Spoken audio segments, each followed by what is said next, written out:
సరిగ్గా పట్టుకో.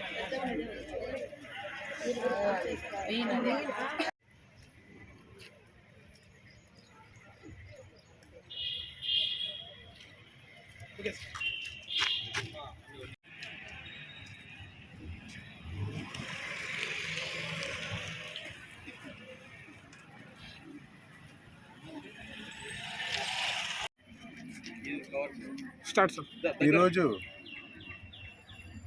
జాతీయ క్షయ నివారణ దినోత్సవము, ప్రపంచ క్షయ నివారణ దినోత్సవము. రాబర్ట్ కాక్ అనే శాస్త్రవేత్త జన్మదినం సందర్భంగా ప్రతి సంవత్సరము ఇదే రోజున మనము అంతర్జాతీయ క్షయ నివారణ దినోత్సవం చేసుకుంటుంటాము. ఈరోజు భారతదేశం పరిస్థితి ఎట్లా తయారైపోయిందంటే, ప్రపంచం మొత్తం మీద అత్యధిక టీబీ కేసులు ఉన్న దేశం ఏదన్నా ఉందంటే అది భారతదేశమే. మనకన్నా పూర్ కంట్రీస్ చాలా ఉన్నాయి కానీ ప్రపంచంలో, కానీ టీబీ మాత్రం మన దగ్గర చాలా ఎక్కువగా ఉంది. రోజు రోజుకి ఇంకా కేసులు ఎక్కువ పెరిగిపోతున్నాయి.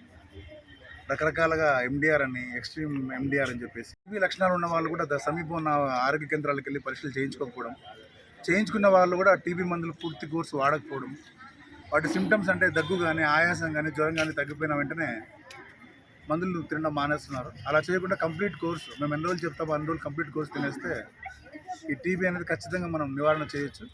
ఇంకొకరికి పాకుండా చూసుకోవచ్చు, మన నుంచి ఇంకొకరికి కూడా.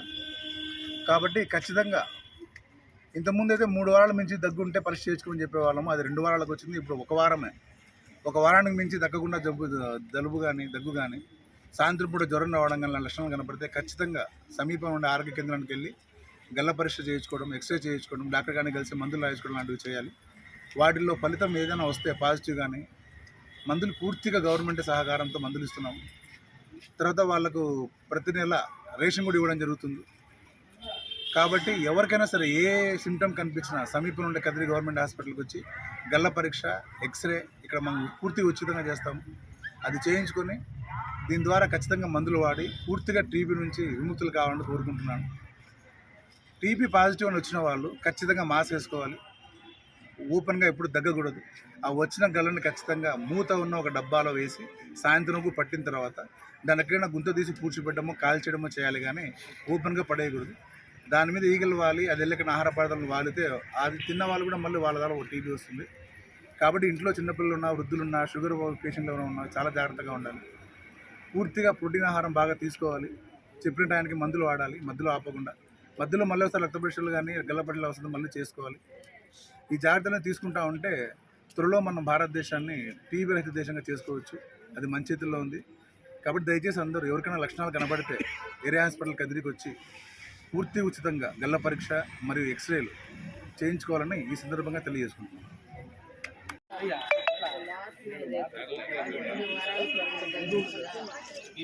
దగ్గరలో ఉన్న డాక్టర్ ఏ రోజైనా కావచ్చు, ఏ రోజైనా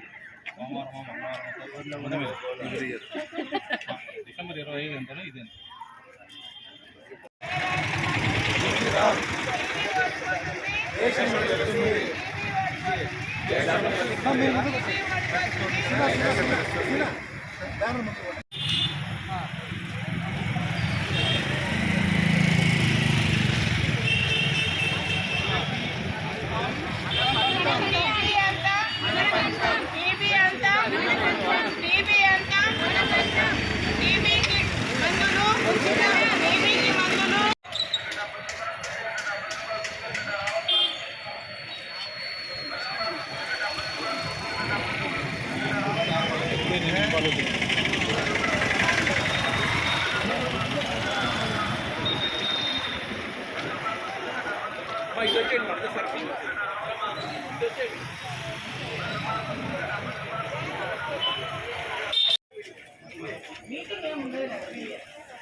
బాగుంది.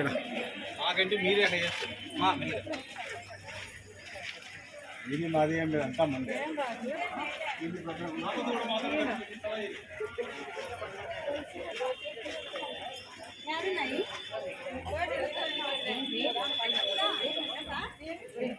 వల్ల మీరేమో 1 బైలో వస్తారు.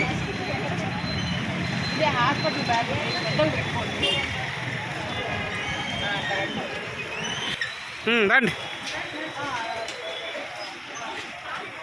ఓడిపోతుంది, గెలుస్తుంది. ఓడిపోతుంది. టీబీకి మందులు, టీబీకి మందులు, టీబీకి మందులు.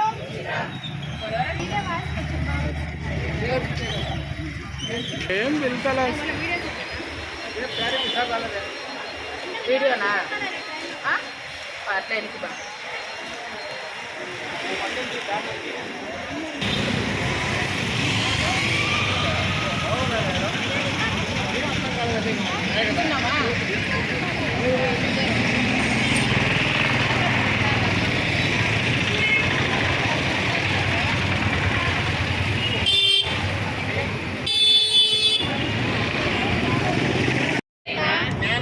జ్ఞానంతో టీబీ వ్యాధి పట్ల భయాన్ని తొలగిస్తాను.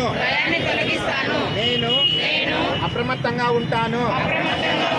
టీబీకి సంబంధించిన వివక్ష మరియు కలంకాన్ని అంతం చేస్తాను. నేను టీబీ రహిత భారత్ కోసం నన్ను నేను అంకితం చేస్తున్నాను. టీబీ హరేగా దేశం జీతేగా.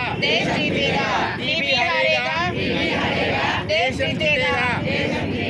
टीबी हारेगा, देश जीतेगा.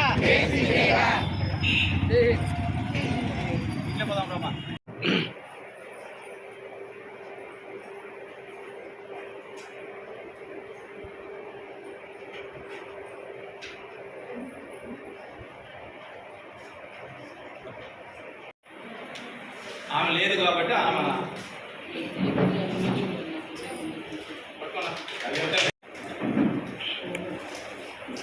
ప్రపంచ క్షయవ్యాధి నివారణ దినోత్సవంగా ఈరోజు మనం ర్యాలీ చేసాము. మనం మామూలుగానే హెల్త్ గురించి మనం పనిచేస్తున్నాం కాబట్టి హెల్త్లో పనిచేస్తున్నాం కాబట్టి ప్రతి ఒక్క వ్యాధి మీద మనము మాట్లాడుకోవాల్సిన అవసరం ఎంతైనా ఉంది. సో మనకేంటంటే తీవ్రమైన వచ్చే వ్యాధులు ఏంటంటే టీబీ, లెప్రసీ ఇవన్నీ వస్తాయి కాబట్టి దీంట్లో మీద మనం ఎక్కువ కాన్సన్ట్రేషన్ చేయాల్సి వస్తుంది. మనం ఎక్కువ కాన్సన్ట్రేషన్ ఏంటంటే ఫీల్డ్కి పోయినప్పుడు దానికి సంబంధించిన సిమ్టమ్స్ ప్రజలకు తెలియజేయడం. ఇప్పుడు కుష్టి వ్యాధి, లెప్రసీ టీబీ అనుకోండి. టీబీ అన్నప్పుడు ఏం చేయాలి? జ్వరం వస్తుందా, నైట్ ఫీవర్ వస్తూ ఉందా, తగ్గుందా, 3 వారాల పాటు తగ్గుందా, ఆకలి తగ్గుందా, బరువు తగ్గుతున్నారా, ఇవన్నీ సిమ్టమ్స్ చెప్తే అట్లా సిమ్టమ్స్ ఉండే వాళ్ళని మనం కుటుంబ టెస్ట్ అట్లా పంపించగలిగితే కానీ మనం నెంబర్ ఆఫ్ కేసెస్ మనం ఐడెంటిఫై చేసేదానికి ఆస్కారం. సో మనం ఈరోజు ప్రపంచ క్షయ నివారణ దినోత్సవం జరుపుకుంటున్నాం కాబట్టి ఈ సందర్భంగా ఎక్కువ కేసులు తీసుకొచ్చి సమాజానికి ఎక్కువ సేవ చేయాలని కోరుకుంటూ ఈ అవకాశం ఇచ్చిన మీ అందరికీ ధన్యవాదాలు. నా తోటి సభ్యులకు నమస్కారాలు. ఈరోజు మనం ఒక స్లోగన్ చెప్పాం, గుర్తుందా? టీబీ ఓడిపోతుంది, దేశం గెలుస్తుంది. గెలుపోవటంలో ఎక్కడుంటాయి? మామూలుగా యుద్ధం చేసే టైంలోనే ఉంటాయన్నమాట. సో మనము ఒక వ్యాధితో యుద్ధం చేస్తున్నాం. ఒక వ్యాధి కాదు, ఒక వ్యాధులతో మనం యుద్ధం చేస్తున్నాం. యుద్ధం చేసే వ్యక్తులు ఎలా ఉండాలి? సైనికులు చాలా దృఢంగా ఆరోగ్యంగా ఉండాలన్నమాట. ఆరోగ్యంగా ఉండాలంటే మనం ఏం చేయాలి? ప్రతి ఒక్కరు కూడా ఈ చిన్న సలహాను పాటిస్తారని కోరుకుంటున్నాను. ప్రతిరోజు కూడా కనీసం ఒక 30 నిమిషాలు మీ సొంతంగా మీ స్వతహాగా ఫిజికల్ యాక్టివిటీస్ చేసుకోవడం అలవాటు చేసుకోండి. నేనే కాదు మాట చెప్తాను, మన దేశ ప్రధాని కూడా ఇదే మాట చెప్తున్నాడు. మనకు రాబోయే కాలంలో డాక్టర్స్ కన్నా న్యూట్రిషన్ సెంటర్స్ ఎక్కువ అవసరం అవుతాయంట. అందుకోసమనే మీరే మీ ఇళ్లలోనే మీరే సొంతంగా కనీసం రోజుకు 30 నుంచి 40 నిమిషాలు ఫిజికల్ యాక్టివిటీస్ అలవాటు చేసుకుంటే కన్నా అంతకు మించిన ఆరోగ్యం ఒకటి ఉండదు. ఓకేనా? ఈ అవకాశం ఇచ్చినట్టు మీకు అందరికీ ధన్యవాదాలు. Thank you. ఎలా వస్తుంది అన్న విషయాలు చాలాసార్లు మనం చెప్పుకున్నా కూడా ఇప్పుడు మళ్ళీ తిరిగి ఒకసారి మనం రిపీట్ చేసుకుందాం. క్షయవ్యాధి ఎలా వస్తుంది అంటే ఒక మనిషి యొక్క నోటి తుంపర్లు కానీ, లాలాజలం అంటే ఎంగిలి కానీ, గల్ల కానీ ఎక్కడ పడితే అక్కడ ఉంచితే ఆ వ్యక్తిలో బ్యాక్టీరియా అనేది ఉంటే అది ఖచ్చితంగా గాలిలో వ్యాపిస్తుంది. అప్పుడు ఎదుటి వ్యక్తి ఎవరైనా కావచ్చు, ఆరోగ్యవంతుడు కావచ్చు, అనారోగ్యవంతుడు కావచ్చు, పిల్లలు కావచ్చు, పెద్దవాళ్ళు కావచ్చు, ఎవరైనా సరే ఆ బ్యాక్టీరియాని పీలిస్తే మనం సరిగా తిండి తీసుకోకుండా పోతే ఇమ్యూనిటీ తగ్గినప్పుడు ఈ వ్యాధి అనేది బయటపడుతుంది. ఈ వ్యాధి బయటపడినప్పుడు ఏ లక్షణాలు కనపడతాయి మనకి? 2 వారాలకు మించి దగ్గు, సాయంత్రం పూట జ్వరము, బరువు తగ్గిపోవడము, దగ్గినప్పుడు గల్లలో రక్తం పడడం, ఈ లక్షణాలు ఉన్న వారిని ఎక్కడికి పంపాలా మనము? దగ్గరున్న ప్రభుత్వ ఆసుపత్రికి పంపిస్తే అక్కడ గల్ల పరీక్షలు చేసి ఒకవేళ గల్ల పరీక్షలో పాజిటివ్ వస్తే ఏం చేస్తాం మనము? మందులు స్టార్ట్ చేస్తాం. ఒకవేళ నెగిటివ్ వచ్చిందంటే ఆ లక్షణాలు అలాగే అనిపిస్తుంటే ఎక్స్రేకి పంపివ్వాలి. ఎక్స్రే తీసిన తర్వాత ఎక్స్రేలో ఉన్నదా చూసి లేదు క్లినికల్గా చూసి వారికి మనం మందులు పెడతాం. ఎన్ని నెలలు మింగల మందులు? 6 నెలలు. ఫస్ట్ ఎన్ని నెలలు మింగిన తర్వాత గల్ల పరీక్ష పంపివ్వాలి? తర్వాత 6 నెలలు. మనం ఎట్లా మింగిస్తున్నాం? రోజు మార్చి రోజు మింగిస్తున్నామా? ప్రతిరోజు మింగిస్తున్నామా? ప్రతిరోజు వాళ్ళ బరువును బట్టి ఎన్ని మందులు వాడాలి అంతే కదా. అందరికి ఒకటే డోస్ ఇస్తామా? ఇవ్వం. బరువును బట్టి మనం మందులు ఇస్తాం. అది 25 నుంచి 34 లోపల ఉంటే ఎన్ని ట్యాబ్లెట్లు? 2. 35 నుంచి 49 ఉంటే 50 నుంచి 64 ఉంటే 4. 65 నుంచి 75 ఉంటే 76 పైన ఉంటే 6. ఈ లెక్కన 6 నెలలు మనం మందులు ఇస్తాం. మరి ఫాలోఅప్స్ ఎప్పుడెప్పుడు రావాలి? 2 నెలల తర్వాత, 6 నెలల తర్వాత ఒకసారి చేయించాలి. సక్రమంగా మింగకపోతే ఏమవుతుంది? మందులు ఇర్రెగ్యులర్గా ఎవరైనా ఒక పేషెంట్ మింగితే ఏమవుతుంది? ఆ మందులకు రెసిస్టెంట్ వచ్చి ఎండిఆర్ టీబీగా మొండి క్షయవ్యాధి అంటారు. అలా మారిందంటే ఎన్ని నెలలు వాడాలి?